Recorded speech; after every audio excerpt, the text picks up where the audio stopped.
हमारे यहाँ फर्नीचर, पलंग, सिंगारदान, सोफा सेट, अलमारी, dining table, fridge, computer table और दीगर कंपनियों के फर्नीचर दस्तियाब है। एक मरतबा तशरीफ लाकर खिदमत का मौका दे। प्रोप्राइटर मौलाना शबीर साहब, deluxe furniture mall and home appliances, fruit market के सामने, माल्टेगिरी रोड, कामठा, नांदेड़।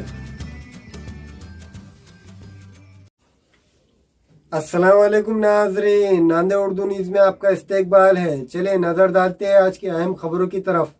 नांदेड़ के सरकारी अस्पताल के सिविल सर्जन ने कोरोना का अपडेट जारी किया है, जिसमें बताया गया है कि 2612 सैंपल्स की जांच की गई, जिसमें 584 पॉजिटिव मरीज पाए गए हैं। इनमें 175 पॉजिटिव शहर नांदेड़ से ताल्लुक़ रखते हैं। आज कोरोना से 22 की मौत हुई है, जबकि 1141 मरीज सेहतयाब होकर मकानात को लौट चुके हैं। अभी तक नांदेड़ में कोरोना से सेहतयाब होने वालों की तादाद 68,752 है। कोरोना अपडेट में बताया गया है कि ज़िले नांदेड़ के सरकारी और खानगी अस्पतालों में अभी 10,178 कोरोना पॉजिटिव एक्टिव मरीज जेर इलाज है। इनमें 222 की हालत नाजुक बतलाई जा रही है। होगा कि कल ही एक ऑर्डर आया है कि और 15 दिन लॉकडाउन एक्सटेंड हो गया है और हमें ये देखा जा रहा है कि नांदेड़ की जनता इसको थोड़ा लाइटली ले रही है, बाहर घूमने की कोशिश कर रही है, लॉकडाउन तोड़ने की कोशिश कर रही है। तो मैं कल एसपी साहब और कमिश्नर साहब से चर्चा हुई है कि आगे से इसको बड़े सीरियसली देखा जाएगा कि उस ऑर्डर में क्लियर कट है कि किसने बाहर आना अलाउड है।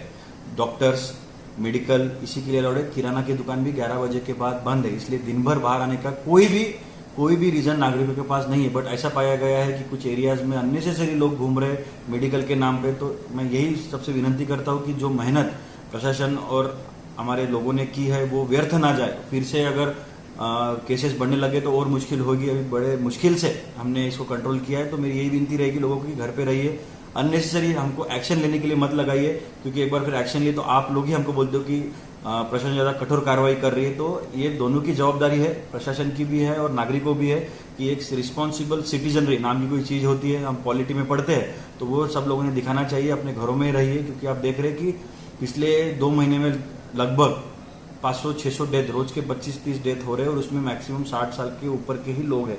तो इसलिए मैं यही विनती करता हूँ कि अपने घर पे रहिए। अगले 15 दिन जो लॉकडाउन है, इसके जो पिछले 15 दिन का लॉकडाउन था वही स्वरूप इसका रहेगा। इसमें कुछ भी चेंज नहीं किया गया, इसको सिर्फ एक्सटेंड किया गया है। और ये जिला बंदी, इसको संचारबंदी ही हम करते हैं। इसमें से हमने एसेंशियल को ही खुला रखा है, बाकी सब बंद है। और इसमें जो नियमों का उल्लंघन करता है उस पर पनिशमेंट की तरतूद भी रखी गई है। पिछले आपको बता दूं, मैं पिछले 15 दिन में कॉर्पोरेशन ने लगभग 9 लाख रुपए वसूल किए फाइन करके। लेकिन हमारा फाइन वसूल करना हमारा उद्देश्य नहीं है। हमारा ये उद्देश्य है कि हम लॉकडाउन को कैसे सक्सेसफुल करें। लेकिन जब तक अपने नांदेड़कर वासी, नांदेड़कर हमारे सब मित्र सब तक साथ में आके हमको सहकार्य नहीं करेंगे, हम फिर से ग्रीन जोन में नहीं जा सकेंगे। इसलिए मैं फिर से यही कहना चाहता हूँ कि आप सब ने प्रशासन का सहकार्य करके इस कोरोना की जो चैन है इसको हम तोड़ के फिर से हम ग्रीन जोन में जाने की हम तैयारी करेंगे। सर, रेमडेसिविर इंजेक्शन जो है वो उसकी बड़ी किल्लत महसूस हो रही है। पिछले दिनों इसको लेकर काली बाजारी भी चल रही थी और 5 लोगों को गिरफ्तार भी किया गया। तो क्या अभी क्या स्थिति है? और निजी अस्पतालों से हो या किसी भी अस्पताल से मांग 65 इंजेक्शन की है और सप्लाई 2 इंजेक्शन का हो रहा है, क्यों? नहीं, एक बात मैं बोलना चाहता हूँ कि अपना जो स्टेट टास्क फोर्स है, जो सब बड़े डॉक्टर्स है जो इस टीम, रिसर्च टीम में, उनका कहना है कि रेमडेसिविर देने से जान बचती है, ऐसा बिल्कुल नहीं है। हमने लगभग आज तक 60,000 पेशेंट ठीक करके घर गए, उसमें मैं भी था।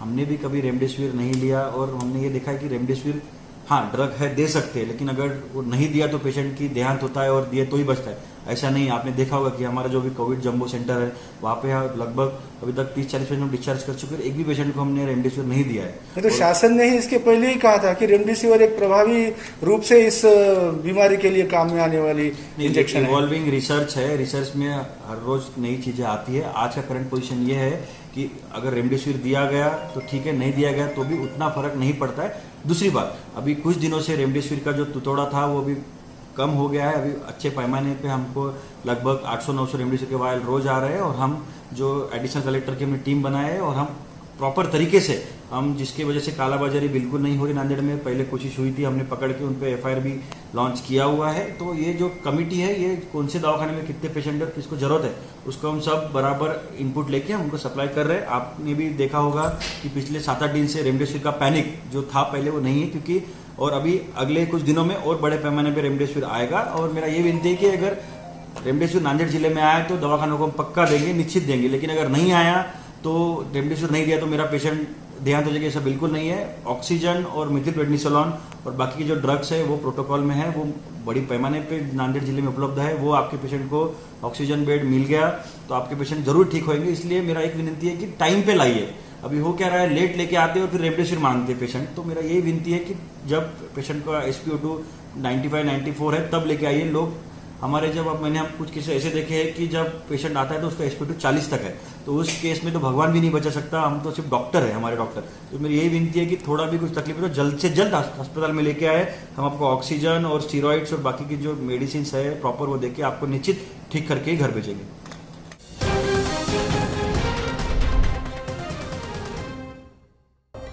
रियासती वजीर नवाब मलिक का बादरीदही अस्पताल दौरा।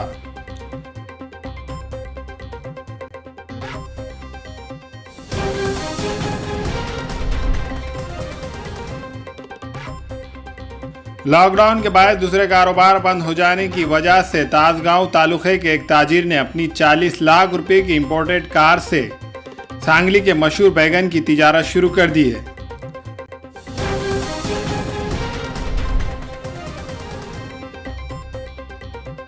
औरंगाबाद में शराब जुए अड्डों पर छापा, मुलजिमीन गिरफ्तार।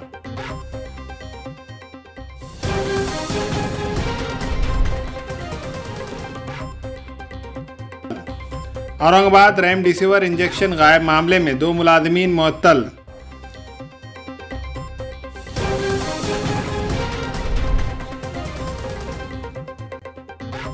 बैनुल अक़वामी परवाज़ों पर पाबंदी में 31 मई तक तौसी की गई।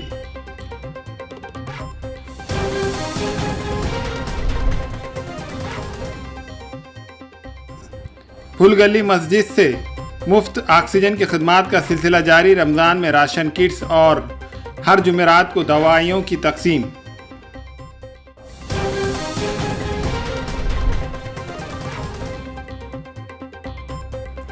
लाश के बैग से 35,000 रुपये गायब। धुलिया में अस्पताल के मुलाजिमीन की शर्मनाक हरकत CCTV में कैद।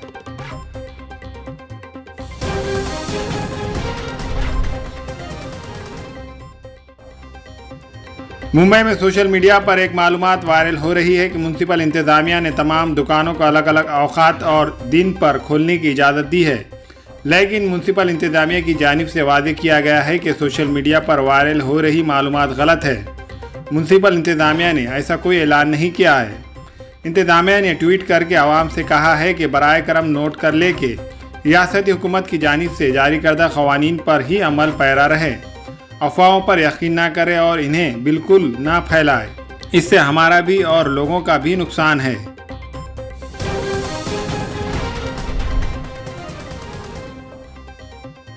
मिमरा कौसा कोविड सेंटर अस्पताल अपने आप में बना रहा है अलग पहचान। काम करने वाले मुलाजिमीन घरों जैसी खिदमत करते हैं मरीजों की।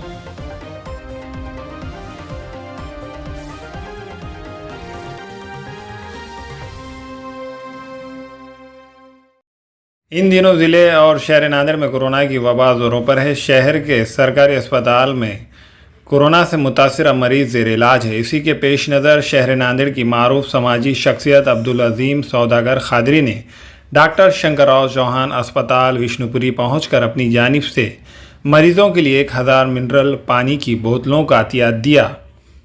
इतना ही नहीं, इन्होंने रोज़ाना मिनरल पानी की बोतलें फराहम करने का भी यकीन दिलाया। इस मौके पर अस्पताल के मेडिकल सुपरिटेंडेंट डॉक्टर चौहान और दूसरे मौजूद थे। इस मौके पर अब्दुल अजीम सौदागर खादरी ने कहा कि कोरोना की वबा और लॉकडाउन से शहर का गरीब मेहनतकश तबका परेशान है। मुक़द्दस महीना रमज़ान चल रहा है, जिसमें इबादत के साथ साथ दूसरे कामों का 70% सवाब मिलता है। इन्होंने शहर के साहब इस्तेताद अफराद से अपील की कि वो कोरोना के मुश्किल हालात में गरीब और मेहनतकश तबका और ज़रूरतमंदों में रमज़ान किट्स तकसीम करे, इनकी माली इमदाद करे। लॉकडाउन के दौरान भी अब्दुल अजीम सौदागर खादरी की जानिब से माह रमज़ान में ज़रूरतमंदों की मदद की गई थी। इनमें रमज़ान किट्स तकसीम किए गए थे। अब्दुल अजीम सौदागर इमदादी समाजी कामों में पेश रहते हैं। अस्सलाम वालेकुम रहमतुल्लाहि व बरकातुहू। अल्हम्दुलिल्लाह आज doctor Shankar Rao Chauhan government medical college में हमारी तरफ से जो कोविड पेशेंट यहाँ ज़ेर इलाज है 350 से 400 पेशेंट का यहाँ इलाज जारी है। उनके लिए रोज़ पानी जो लगता है मिनरल वाटर एक पेशेंट को 2 से 3 बोतल रोज़ लगती है। वैसे 350-400 पेशेंट का यहाँ इलाज जारी है, तो 1000 बोतल पर डे हमारी तरफ से हमने आज यहाँ पे गवर्नमेंट मेडिकल कॉलेज को डोनेट किया है। हम अल्लाह ताला से दुआ करते हैं अल्लाह ताला हमारे इस काम को कबूल फरमाए। और मैं ख़ास तौर पर यहाँ जो टीम काम कर रही है, तमाम डॉक्टर्स, नर्स और तमाम स्टाफ का जो है मैं तहे दिल से शुक्र अदा करता हूँ, शुक्रिया अदा करता हूँ। और हमारे आज डीन सर भी मौजूद थे, हमारे सिविल सुपरिटेंडेंट चौहान सर की भी काफ़ी कोशिश रहती है, बढ़ चढ़कर गरीबों की मदद के लिए वो आगे आते हैं। और हमारे यहाँ मुजीब भाई के भी बहुत काम कि मैं तहे दिल से उनका शुक्रगुज़ार हूँ, वो भी बहुत दिल से गरीबों की खिदमत करते हैं। और मैं ख़ास तौर पर पिछली मीडिया से जब मैं रूबरू हुआ था राशन किट के ताल्लुक़ से, तो मैंने तमाम सरमायादारों से ये गुजारिश की थी कि वो आगे बढ़कर आए, गरीबों की मदद करें। अभी हालात बहुत मुश्किल हालात है, लोगों के काम धंधे बंद हैं, दवाखानों में बहुत पैसे जा रहे हैं। गवर्नमेंट मेडिकल कॉलेज में कितने लोग इलाज करेंगे? यहाँ तो इलाज फ्री में हो जाता है, दूसरे जो प्राइवेट में इलाज को पैसे जो लग रहे हैं गरीबों की, उनकी जमा की हुई आमदनी कई सालों के जमा किया हुआ पैसा दवाखाने में इलाज के दौरान ख़त्म हो जा रहा है, उनके पास कुछ सरमाया नहीं रह रहा है। तो मैं तमाम दौलतमंद लोगों से गुजारिश करता हूँ कि वो आगे आकर गरीबों की ज़्यादा से ज़्यादा मदद करें। और इस माह मुबारक में, रमज़ान के महीने में अल्लाह ने तो ऑफ़र रखा है अपने लिए, 1 का 70 है। आप एक नेकी करेंगे अल्लाह उसका 70 गुना आपको अजर देगा। कोई कपड़े की दुकान पे, कोई दुकान पे ऑफ़र रहता है तो हम भागते हैं वहाँ पे 50% ऑफ़ है, 25% ऑफ़ है। अल्लाह ताला ने तो आपको इतना बड़ा ऑफ़र दिया है, 1 का 70। तो ये दुआएं लूटने का मौका है, ये मौका, ये तो खैर अल्लाह ताला की तरफ से है, बीमारी भी अल्लाह ताला की तरफ से है और शिफा भी अल्लाह ताला की तरफ से है। अब इसमें भी अपन गनीमत ये जानना कि दुआओं का मौका है, ये दुआएं लूट लेने का मौका है। तमाम लोगों से मैं गुजारिश करता हूँ कि ज़्यादा से ज़्यादा गरीबों की खिदमत करें और अपने अपने घर वालों के लिए कार्य खैर करते रहे। सदका, ज़कात, अतिया जो भी जिस तरह भी करना चाहे करें और गरीबों की ज़्यादा से ज़्यादा दुआ लें। अस्सलाम वालेकुम रहमतुल्लाहि व बरकातुहू। अस्सलाम वालेकुम, मैं अखिल मिर्ज़ा। हमें उम्मीद है कि आपको हमारा चैनल अच्छा लगता होगा। लेटेस्ट न्यूज़ के लिए देखते रहिए नांदेड़ उर्दू न्यूज़, और न्यूज़ के पसंद आने पर लाइक, शेयर और सब्सक्राइब करना ना भूलें।